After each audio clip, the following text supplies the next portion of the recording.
Assalamualaikum warahmatullahi wabarakatuh. Apa kabar sahabat Lukman? Sudah lama sekali ya saya tidak nongol di channel ini. Mudah-mudahan kabarnya baik ya semuanya. Tentu masih dengan imun yang kuat dan semuanya pada sehat, insya Allah ya. Nah, kali ini Lukman akan berusaha sharing ini soal Idul Adha. Ini sebentar lagi Idul Adha, ini tanggal 20 Juli ya, hari Selasa menjalankan Idul Adha. Sekarang masih banyak orang yang bertanya, mungkin ini katanya tidak boleh sholat di masjid, terus motong kurbannya seperti apa. Nah,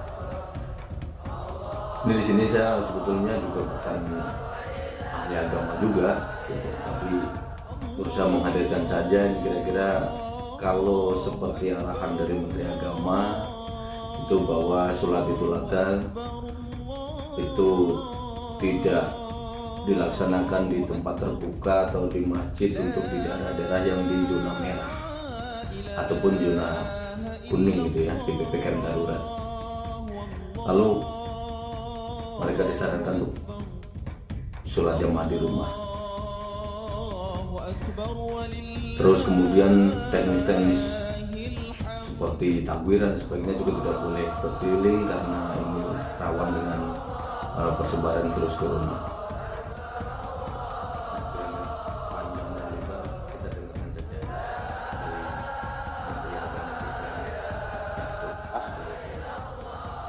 Karena masih dalam suasana pandemi COVID-19 dan kita tahu di Jakarta ini, di Pulau Jawa dan Bali pada umumnya pemerintah sudah menetapkan sebagai daerah PPKM darurat, sehingga sidang isbat penetapan awal Dzul Hijjah tahun ini kami selenggarakan sepenuhnya secara daring.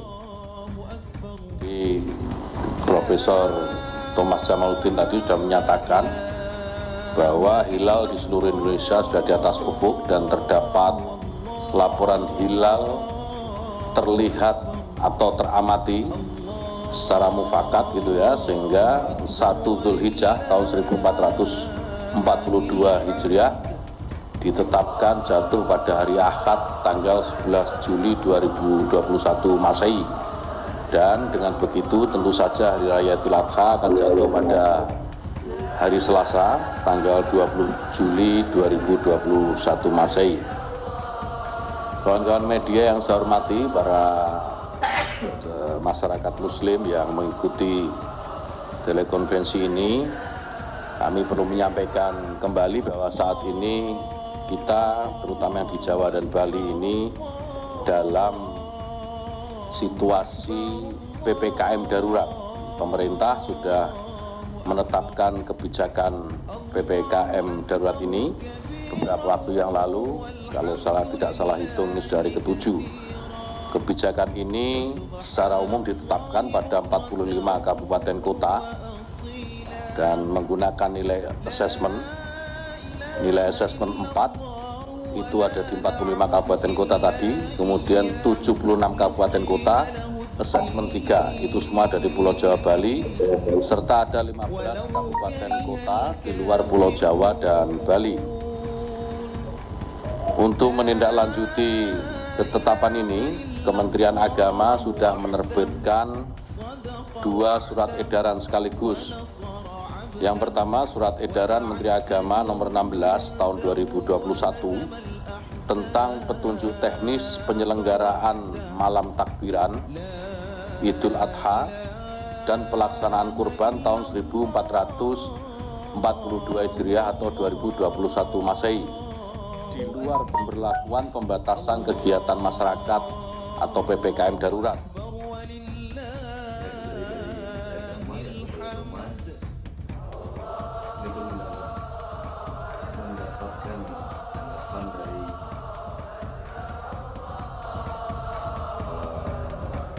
Balik ya,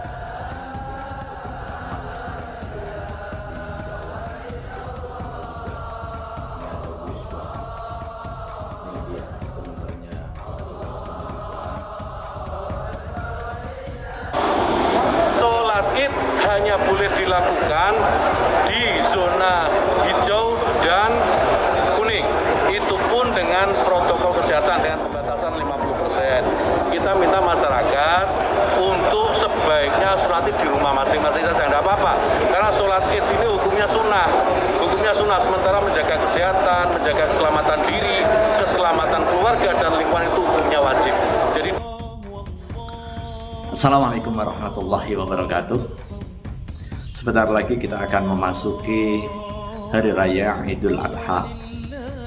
Sebagai Muslim, wabah COVID-19 yang kita alami hari ini bukan suatu halangan untuk menjalankan aktivitas ibadah. Mulai dari pelaksanaan takbir, kemudian sholat Idul Adha, dan juga penyembelihan hewan kurban yang akan kita laksanakan di 10 Dzulhijjah, 11, 12, dan juga 13 Dzulhijjah di hari tasyrik. Akan tetapi pelaksanaannya harus disesuaikan dengan situasi dan kondisi mutakhir. Di satu sisi kita memiliki kewajiban untuk terus taat menjalankan aktivitas keagamaan sebagai bagian dari hifdzuddin atau menjaga agama. Tetapi pada saat yang lain kita juga dituntut untuk memastikan keselamatan jiwa, baik diri maupun orang lain, sebagai bagian tuntunan dan juga tuntutan syariat di dalam menjaga jiwa atau hifdzu an-nafsi. Dalam konteks hari ini, ketika pemerintah menetapkan PPKM darurat di Jawa dan Bali dan beberapa kota di Indonesia, maka pelaksanaan aktivitas ibadah harus disesuaikan untuk memastikan dua tuntutan syariah, hifdzul ad-din dan juga hifdzun nafsi, bisa seiring dan juga sejalan. Takbir yang biasanya dalam kondisi normal kita lakukan di masjid, di jalanan, dengan takbir keliling, untuk memastikan hifdzu an-nafsi, pelaksanaan takbir tetap harus didendangkan sebagai bagian dari hifdzuddin, tetapi pelaksanaannya kita lokalisir di rumah, di tempat-tempat yang bersifat private, agar potensi kerumunan yang bisa berdampak kepada penularan bisa dicegah. Demikian juga pelaksanaan sholat Idul Adha. Pandemi tidak menghalangi pelaksanaan sholat Idul Adha, tetapi ketika biasanya dilaksanakan di tanah lapang dengan jumlah jamaah yang begitu besar, hari ini dalam kondisi PPKM darurat kita laksanakan dengan cara di rumah dengan jamaah yang terbatas bersama anggota keluarga, sehingga tidak ada kekhawatiran potensi penularan karena sama-sama saling menjaga dalam kondisi kesehatan. Demikian juga pelaksanaan ibadah kurban. Kalau biasanya dilaksanakan di halaman-halaman masjid dengan disaksikan oleh